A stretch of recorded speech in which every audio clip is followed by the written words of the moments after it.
इनकी एक कविता और है बापू के प्रति। इसके इम्पोर्टेंट जो स्टेंजा हैं वो बता रहे हैं।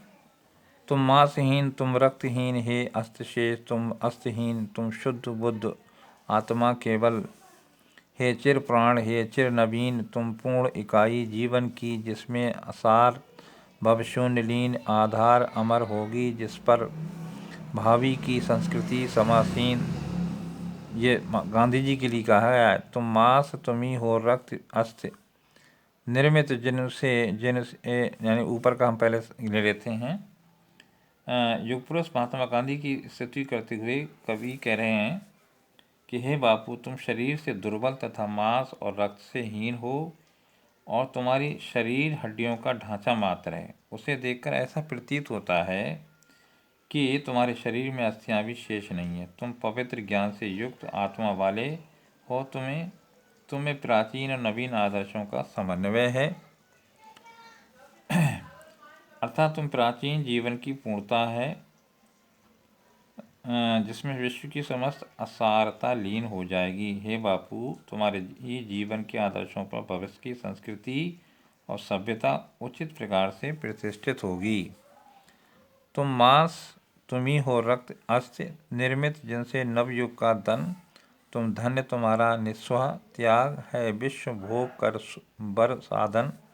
इस भस्म काम तन की रज से जग पूर्ण काम जगजीवन, बीनेगा सत्य अहिंसा के ताने बानों से मानवपन। जिस प्रकार मांस रक्त तथा हड्डियों से शरीर का निर्माण होता है, उसी प्रकार तुम्हारे सद आदर्शों से नवयुग का निर्माण होगा और तुम्हारा स्वार्थ रहित त्याग भी धन्य है। तुम्हारा निस्वार्थ भावना से किया गया त्याग ही मानव जात के कल्याण का कारण बनेगा। तुमने अपनी समस्त कामनाओं को त्याग कर भारत को स्वतंत्र कराकर भारतवासियों को स्वतंत्रता प्रदान की।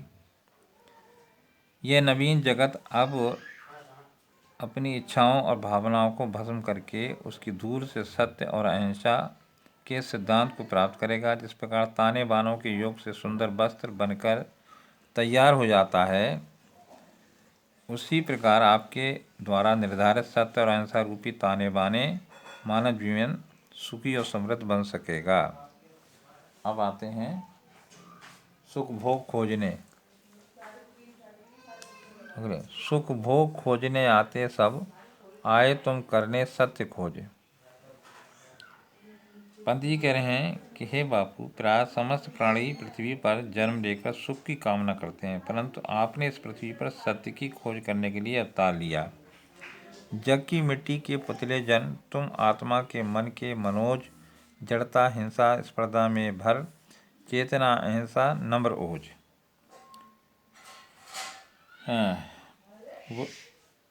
वो यहाँ मिट्टी से बनकर आता है तथा अंत में मानव मिट्टी से एक पुतला है और यहाँ मिट्टी से बनकर आता है, अंत में मिट्टी में ही मिल जाता है। हे बापू, आप भी मिट्टी के बने थे, परंतु आपके उस मिट्टी निर्मित शरीर में सत्य आत्मा निवास करती थी तथा आप मन को प्रसन्न करने वाले कमल के समान थे। जड़ता हिंसा स्पर्धा में भर, चेतना अहिंसा नम्र ओज। आपके मन की अकर्मण्यता, हिंसा एवं प्रतिद्वंद्विता को दूर करके उसमें ज्ञान अहिंसा और आत्मिक शक्ति को जागृत किया। हे बापू, आपने मानव समाज में व्याप्त वर्ग भेद, जाति भेद, हिंसा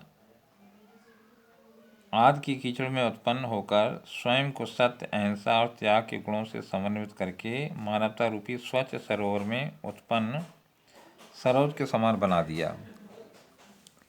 अब आते हैं अगले पर, कारा की संस्कृति। कारा की संस्कृति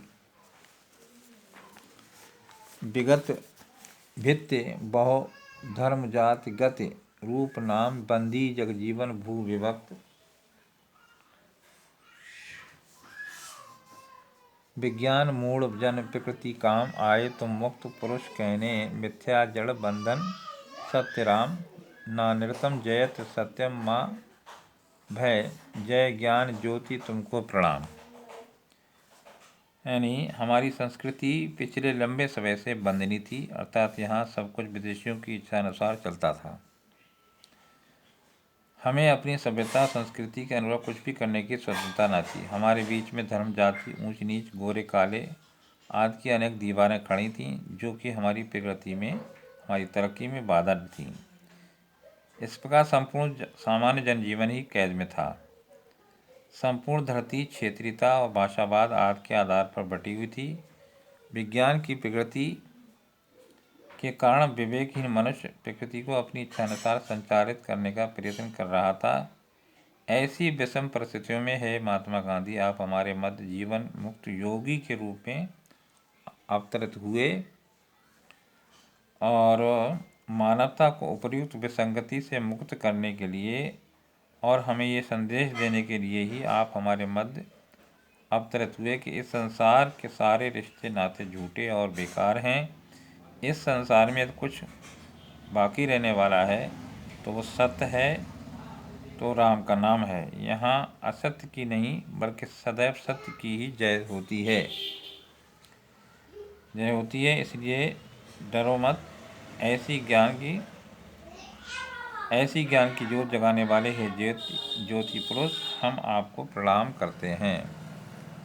तो ये आपका बापू के प्रति इसके 3 स्टैंजा थे, वो हो गए। तो ये भी आपका समाप्त हुआ।